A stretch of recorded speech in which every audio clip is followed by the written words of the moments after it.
Hi అండి. అందరూ ఎలా ఉన్నారు? Welcome back to Diya sweet home. ఈరోజు వీడియోలో సగ్గుబియ్యం సేమియా పాయసాన్ని ఎలా తయారు చేసుకోవాలో చూద్దాము. ఈ సగ్గుబియ్యం సేమియా పాయసాన్ని పంచదారతో కాకుండా బెల్లంతో హెల్తీగా చేసుకోవచ్చు.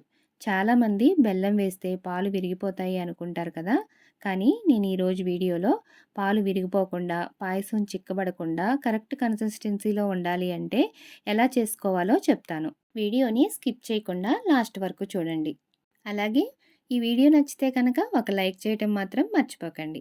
ఇప్పుడు సగ్గుబియ్యం సేమియా పాయసం కోసం ఒక హాఫ్ కప్పు సగ్గుబియ్యం తీసుకుని ఒక బౌల్లో వేసుకుని సగ్గుబియ్యాన్ని నీళ్లు పోసి ఒక 2-3 సార్లు ఇలా శుభ్రంగా రబ్ చేస్తూ కడిగి ఆ తర్వాత సగ్గుబియ్యం మునిగేంత వరకు నీళ్లు పోసి నానపెట్టుకోవాలి. ఈ సగ్గుబియ్యాన్ని ఒక 2 గంటల పాటు నానపెట్టుకుంటే మనకి చక్కగా నానతాయి. పాయసం చేసుకున్నప్పుడు సగ్గుబియ్యం కూడా చాలా ఫాస్ట్‌గా ఉడికిపోతాయి. మీకు టైం లేదు అంటే కనుక ఒక 1 అవర్ అయినా సరే ఈ సగ్గుబియ్యాన్ని నానపెట్టుకోండి. ఇలా నానపెట్టుకున్న సగ్గుబియ్యాన్ని పక్కన పెట్టేసుకొని ఒక 2 గంటల తర్వాత సగ్గుబియ్యం నానిపోయి ఉంటాయి కదా! అప్పుడు స్టవ్ వెలిగించుకొని ఒక ప్యాన్ పెట్టుకొని అందులోకి 2 టేబుల్ స్పూన్లు నెయ్యి వేసుకోవాలి. నెయ్యి వేడయిన తర్వాత 2 టేబుల్ స్పూన్లు జీడిపప్పు వేసుకుని కొంచెం వేగిన తర్వాత ఒక 2 టేబుల్ స్పూన్లు కిస్మిస్ వేసుకోవాలి. కిస్మిస్‌ని జీడిపప్పుతో పాటే వేశారంటే మాడిపోతుంది. అందుకని జీడిపప్పు కొంచెం వేగిన తర్వాత కిస్మిస్ వేసుకుంటే కరెక్ట్‌గా వేగుతాయి. ఇలా గోల్డెన్ కలర్‌లో వేగిన తర్వాత ఒక గిన్నెలోకి తీసి పక్కన పెట్టుకోవాలి. ఆ తర్వాత మరొక టేబుల్ స్పూన్ నెయ్యి వేసుకొని ఇందులోకి ఒక కప్పు సేమియా వేసుకోవాలి. మనం ఏ కప్పుతో అయితే సగ్గుబియ్యం తీసుకున్నామో అదే కప్పుతోటి సేమియా తీసుకోవాలి. హాఫ్ కప్పు సగ్గుబియ్యం తీసుకుంటే ఒక కప్పు సేమియా తీసుకోవాలి. సగ్గుబియ్యం కూడా నానేసరికి మనకి ఒక కప్పు వరకు అవుతాయి. 2 ఈక్వల్ క్వాంటిటీలోనే ఉంటాయి. ఇప్పుడు సేమియాని ఇలా కలుపుకుంటూ గోల్డెన్ కలర్ వచ్చేంత వరకు వేయించుకోవాలి. ఇలా కలుపుకోలేదు అంటే కనుక మాడిపోతాయి. అందుకని జాగ్రత్తగా స్టవ్‌ని సిమ్‌లో పెట్టుకొని ఇలా గోల్డెన్ కలర్ వచ్చేంత వరకు వేయించుకోవాలి. ఇలా వేగిన తర్వాత ఈ సేమియాని ఒక ప్లేట్‌లోకి తీసుకొని పక్కన పెట్టుకోవాలి. ఆ తర్వాత అదే ప్యాన్‌లోకి ఒక కప్పు తురిమిన బెల్లం వేసుకోవాలి. బెల్లం కూడా మనం ఏ కప్పుతో అయితే సగ్గుబియ్యం తీసుకున్నామో అదే కప్పుతోటి ఒక కప్పు ఫుల్లుగా బెల్లం తీసుకోవాలి. మీరు స్వీట్ ఎక్కువగా తింటే కనుక మరొక 2 టేబుల్ స్పూన్లు వేసుకోండి. లేదంటే ఒక కప్పు బెల్లం సరిపోతుంది. ఇప్పుడు ఇందులోకి ఒక పావు కప్పు నీళ్లు పోసుకొని ఈ బెల్లం అంతా పూర్తిగా కరిగేంత వరకు స్టవ్‌ని మీడియం ఫ్లేమ్‌లో పెట్టుకొని ఇలా కలుపుకుంటూ ఉడికించుకోవాలి. బెల్లం పాకమేమీ రావాల్సిన అవసరం లేదు. ఇలాగా పూర్తిగా కరిగి ఒక 2 పొంగులొస్తే సరిపోతుంది. మరీ ఎక్కువసేపు ఉడికించారనుకోండి పాకం వచ్చేసి పాయసం అనేది గట్టిగా అయిపోతుంది. అందుకని మనకి బెల్లం మొత్తం పూర్తిగా కరిగి ఒక 2 పొంగులొచ్చిన తర్వాత చూసుకొని స్టవ్ ఆఫ్ చేసేసుకోవాలి. ఇది లిక్విడ్ లాగా అయిన తర్వాత ఇప్పుడు స్టవ్ ఆఫ్ చేసేసుకొని దీన్ని ఒక గిన్నెలోకి వడకట్టుకోవాలి. చూస్తున్నారు కదా! పాకం కానీ ఏమీ రాలేదు. ఓన్లీ కరిగింది అంతే. ఇలా కరిగిన తర్వాత ఒక పొంగు, 2 పొంగులొచ్చిన తర్వాత ఇలా స్టవ్ ఆఫ్ చేసేసుకొని ఒక గిన్నెలోకి స్ట్రైనర్ పెట్టుకొని పూర్తిగా వడకట్టుకోవాలి. ఇందులో మనకి గడ్డి పరకలు అలాగే ఇసుక లాంటివి వస్తూ ఉంటాయి. అందుకని ఇలా వడకట్టుకున్నారంటే మనకి పాయసంలోకి అవి రాకుండా ఉంటాయి. బెల్లం ఇలా కరిగించి పెట్టుకోవడం వల్ల కొంచెం చల్లారుతుంది కాబట్టి మనం పాలల్లో వేసినప్పుడు విరిగిపోకుండా ఉంటాయి పాలు. ఇప్పుడు ఇవన్నీ రెడీ చేసుకున్న తర్వాత స్టవ్ మీద ఒక గిన్నె పెట్టుకొని అందులోకి మనం ఏ కప్పుతో అయితే సగ్గుబియ్యం తీసుకున్నామో అదే కప్పుతోటి 4 కప్పులు పాలు అలాగే 2 కప్పులు నీళ్లు పోసుకోవాలి. మొత్తం 6 కప్పుల వరకు తీసుకోవాలి. ఇప్పుడు ఈ పాలని ఒక 2 పొంగులు వచ్చేంత వరకు కాచుకోవాలి. మీరు కావాలి అనుకుంటే 5 కప్పులు పాలు, 1 కప్పు నీళ్లు కూడా తీసుకోవచ్చు. నేనైతే 2 కప్పులు నీళ్లు, 4 కప్పులు పాలు తీసుకున్నాను. ఇలాగా ఒక 2 పొంగులొచ్చేంత వరకు పాలని కాచుకుని, ఆ తర్వాత ఇందులోకి మనం ముందుగా నానబెట్టి పెట్టుకున్న సగ్గుబియ్యాన్ని నీళ్ళన్నీ వంపేసి, ఈ సగ్గుబియ్యాన్ని ఇందులో వేసుకోవాలి. మనం తీసుకున్నది హాఫ్ కప్ సగ్గుబియ్యమే అయినా నానేసరికి చూసారు కదా! ఒక కప్పు వరకు అయినియి.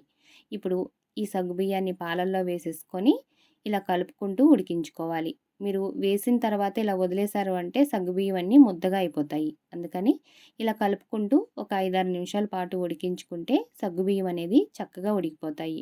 ఆల్రెడీ మనం నానబెట్టి పెట్టాం కాబట్టి చాలా ఫాస్ట్‌గానే ఉడికిపోతాయి. చూస్తున్నారు కదా! ఎలా ట్రాన్స్‌పరెంట్‌గా అయ్యాయి అంటే మనకి సగ్గుబియ్యం అనేది ఉడికిపోయినట్లే. అలాగే మనకి సగ్గుబియ్యం ఉడికిన తర్వాత ఇలా పైన చక్కగా ఇలా కనిపిస్తున్నాయి కదా! ట్రాన్స్‌పరెంట్‌గా ఇలా కనిపిస్తూ ఉంటాయి.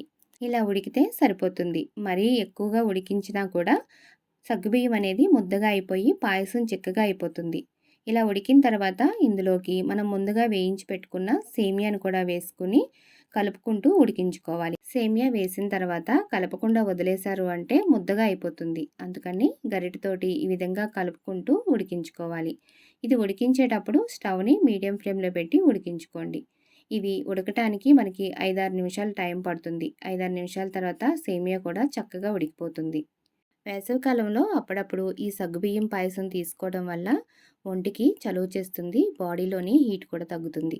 సేమియా కూడా ఎక్కువగా ఓవర్ కుక్ అవ్వకోకుండా చూసుకోండి. ఇప్పుడు నేను వీడియోలో చూపిస్తున్నాను కదా! ఈ విధంగా మనం చేత్తోటి ఇలా నొక్కితే మనకి సాఫ్ట్‌గా ఉంది అంటే సేమియా మనకి ఉడికినట్లే. ఇలా ఉడికితే సరిపోతుంది. పాయసం కూడా మరీ పల్చగా లేదు, అలా అని మరీ చిక్కగా లేదు. ఈ కన్సిస్టెన్సీలో ఉంది అంటే మనకి టేస్ట్ బావుంటుంది. మీకు ఇంకా పల్చగా కావాలి అనుకుంటే కనుక మరొక కప్పు పాలు కూడా వేసుకోవచ్చు. నేను పాలు, నీళ్లు కలిపి 6 కప్పుల వరకు తీసుకున్నాను కదా! మీరు కావాలి అనుకుంటే మరొక కప్పు పాలు కానీ, నీళ్లు కానీ వేసుకొని 7 కప్పుల వరకు తీసుకోవచ్చు. ఇప్పుడు ఇందులోకి ఒక స్పూన్ ఇలాచీ పౌడర్ వేసుకొని ఒకసారి కలుపుకొని స్టవ్ ఆఫ్ చేసుకోవాలి. స్టవ్ ఆఫ్ చేసిన తర్వాత మనం ముందుగా కరిగించి పెట్టుకున్న బెల్లాన్ని వేసుకోవాలి. మీరు స్టవ్ ఆన్‌లో పెట్టి ఈ కరిగించిన బెల్లాన్ని వేశారు అంటే కనుక పాలు విరిగిపోతాయి. అందుకని స్టవ్ ఆఫ్ చేసిన తర్వాత మాత్రమే మనం కరిగించిన బెల్లాన్ని వేసుకోవాలి. ఇలా బెల్లం వేసిన తర్వాత ఇలా ఒక 2 నిమిషాలు బాగా కలుపుకున్నారు అంటే కనుక ఈ బెల్లం మొత్తం పాయసంలో చక్కగా కలిసిపోతుంది. ఇప్పుడు మనకి పాలు కూడా చక్కగా విరగకుండా ఉంటాయి. కరెక్ట్ కన్సిస్టెన్సీలో ఉంటుంది పాయసం కూడా. చూసారు కదా!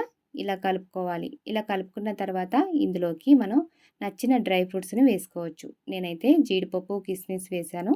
మీకు కావాలి అనుకుంటే బాదాం వేసుకోవచ్చు, పిస్తా వేసుకోవచ్చు. మీకు నచ్చిన డ్రై ఫ్రూట్స్ ఏవైనా వేసుకోవచ్చు.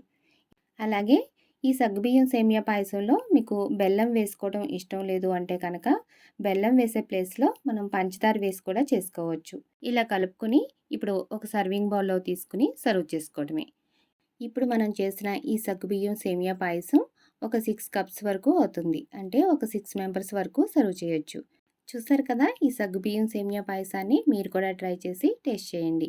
అలాగే ఈ వీడియో నచ్చితే కనుక ఒక లైక్ చేయటం మాత్రం మర్చిపోకండి. నా ఛానల్‌ని ఎవరైనా ఫస్ట్ టైం చూస్తుంటే కనుక సబ్స్క్రైబ్ చేసుకొని పక్కనే ఉన్న బెల్ ఐకాన్ క్లిక్ చేస్తే నేను ఎప్పుడు వీడియో అప్లోడ్ చేసినా మీకు వెంటనే నోటిఫికేషన్ వస్తుంది. Thank you for watching.